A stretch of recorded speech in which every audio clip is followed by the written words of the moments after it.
Hello everybody, welcome to a new video. It's that time again where we are going to discuss some 3D modeling in Blender, some theory and some modeling also. Today's video I want to discuss what is essentially the 80-20 rule in 3D modeling. It's something which I think is overlooked somewhat, and it's probably one of the most important concepts in 3D. I'm not sure what everybody has for a focus in 3D. Some people develop for games, some people strive after realism, some people actually try to do a lot of stylized work. Myself, as you would know if you follow along, I really do go for realism. Is one of the only things which really interests me, and I have therefore been slightly obsessed what makes something realistic. What's the difference between a good render and a bad render, a good model and a bad model? And that's what we're going to take up today. And essentially the 80-20 rule is the idea that people spend a short amount of time making the main part of a model, whereas you take a long time doing the small details which nobody really sees so much. So you would think it would be the other way around, where if you're making, for our example here, the brake calipers, when you look at this straight off the bat, the big objects here are essentially the main caliper pieces. They're the biggest part, they're the part which gives the silhouette, the shape, the visual impact of the actual brakes. And a lot of people, I feel, spend a huge amount of time making this part, and then they consider themselves, right, now we're done, we'll just tidy it up, throw in a few small pieces, and then we're done and we're on our way. And the thing which people actually forget is there's a whole lot more to these brakes and any 3D model which you're making for that fact, which is in fact even more important. So if I show you all the small parts here, the bolts here, the springs for example, this little gadget here which is basically pulling the cables together, how the model is actually made. It's like a little lever system here, the springs which connect in here like as used as like a pivot. All these things are incredibly boring to model, but they're also the most important. If you miss things like these holes, or you just put in like a fake little textured spring, ignore the screws and the attachments, you will be missing so much information. Just in here, all the shadow information and the occlusion, the ambience, and just like your viewer seeing your model, is if they don't see these things, then your brain just acknowledges that it's a fake image. And the same thing here, these annoying little gadgets which connect into the gyro, they need to be there, they need to show the function, they need to show the viewer how this actually works. Same thing up here, you know, the little screws, the screw on the back, not everything you will see, but there's a good chance that you'll see quite a lot of it. And I don't like modeling these bits, I think they're so boring. But if you're going to go for 3D realism, then unfortunately this is the game you have to play, and it's something you need to make peace with. I hear a few people saying, you know, oh, I'd love to be a 3D modeler or like an animator, and then I've heard people also reply that, yeah, if you got a job at Disney or like a big studio, then you'll probably be texture mapping stones or, you know, trees and stuff, which is boring. And a lot of the 3D work to a certain degree is boring. not everybody's going to be sat down making an Iron Man helmet. And if you are yourself making, like I did here, this bike, I thought it'd be super exciting. It has been super exciting, but the main part of this bike has been the incredibly boring small details, which you just rack your brain doing. But unfortunately, it's also the most important. So this is something we need to think about. It's something we definitely need to consider when we're making our models. What has the most visual impact? What gives us the realism? So yeah, the calipers here will give you the most visual impact, and you should spend a lot of your time making these. Realistically, it's not a huge amount of time. Like I said, it's maybe 20% of the time making this, but most of the time you can actually watch. This video will be going live I think in 2 weeks time, and the video will be just over an hour long, and I think the first 20 minutes is just making these calipers here. The rest is the cabling and the bolts and screws. And it matters. Not only does for the visual impact, it also gives the brain an idea of scale, among other things. Obviously everybody knows the size generally of a screw. If you take them away, you're taking away information from the viewer also. When you're making mechanical objects, people need to register in their brain how something actually works. It's very easy to create a piece of geometry and just to completely ignore how it actually works, and subconsciously all this information will go into your viewer, and they will possibly just dismiss your modeling work, and it will not have the impact that you maybe would want them to have. So what I'm going to do is just let us run through a little bit of a modeling process. I'm just going to do a quick speed round of just the calipers, and then we'll come back at the end and discuss a little bit further.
Okay, so that was a little preview of the brake calipers modeling. Just in case you don't want to dive into the full 1 hour tutorial, so you get a bit of an idea of the building process which actually involved here.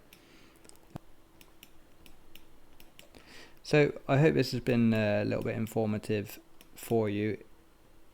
It really is incredibly important. I hope you take it on board, and I will see you in a few weeks' time with the full brake caliper video. Thank you.